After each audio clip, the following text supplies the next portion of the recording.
desse elemento hipotético X. Distribuição eletrônica. Bom, Bohr descobriu, né, pela quântica, que os elementos eles estavam distribuídos em camadas. E até hoje são conhecidas 7 camadas, camadas de K a Q.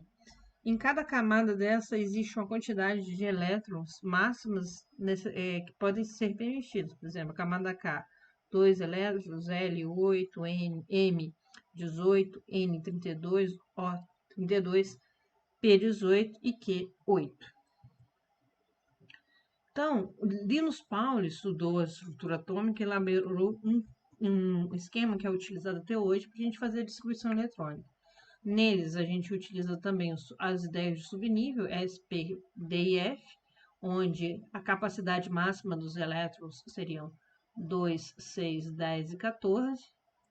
E aí é que a gente tem a distribuição dos elétrons por Linus Pauling. O diagrama dele que representa o quê? O nível de energia aqui é o número que vem antes. Então, aqui, por exemplo, 1, 2, 3. Esse S aqui pode ser S, P, D ou F, que significa o subnível.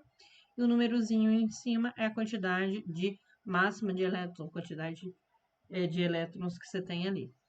Então, aqui, esse diagrama, essa distribuição é feita em ordem crescente de energia.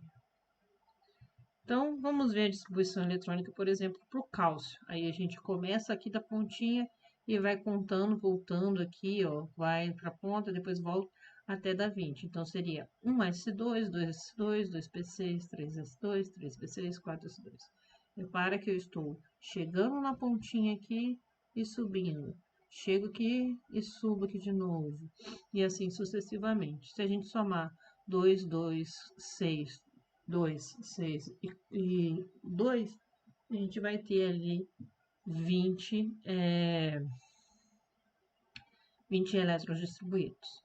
Se eu pego ali o cálcio 2+, quer dizer que ele perdeu 2 elétrons. Então, eu tenho que retirar esses 2 elétrons da sua última camada, que é o subnível mais, que é o nível mais energético, seria o 4s2. Então, seria 1s2, 2s2, 2p6, 3s2, 3p6. O cloro, a gente vai fazer a mesma coisa, a distribuição dele, 2 com 2, 4, com 6, 10, com 2, 12, mais 5, 17. Então, distribuir pelo diagrama de Linus Pauling. E para eu acrescentar aqui, ó, tem um mais aqui, eu tenho que acrescentar na última camada aqui, que seria essa daqui. Então, distribuição do íon cloreto seria 1s2, 2s2, 2p6, 3s2, 3p6. Do ferro, a gente tem a distribuição aqui, vamos fazer de ferro neutro, seria essa daqui. A gente tem que tomar cuidado, que a camada mais externa é aquela que tem maior número, então seria o 4s2. E aí a distribuição eletrônica do 3f2, ela não vai contemplar essa última camada. Distribuição por camadas seriam respeitando aqui, ó, camada K, camada L, camada M, camada N, camada K é 1, camada L é 2, camada 3, M é 3 e assim sucessivamente. Então, aqui, ó, tenho 2 elétrons aqui, 2 lá de cá, 2 aqui, com 6 aqui dá 8. Aqui eu tenho 2, 6 dá 8 e com 2 aqui. Do sódio, distribuição aqui também, K igual a 2, L igual a 8, M igual a 1.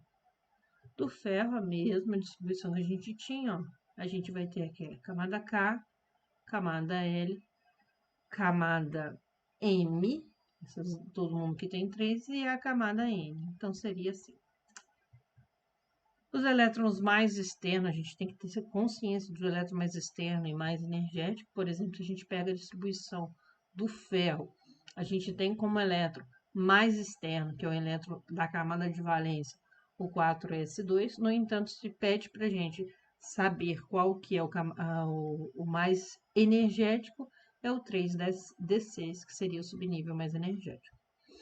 Elétron, outro exemplo, por exemplo, a gente tem o bromo ali, distribuição eletrônica do bromo.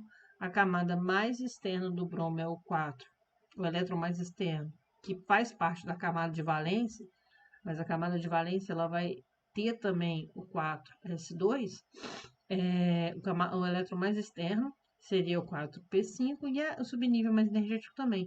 O subnível mais energético é aquele último que a gente escreve.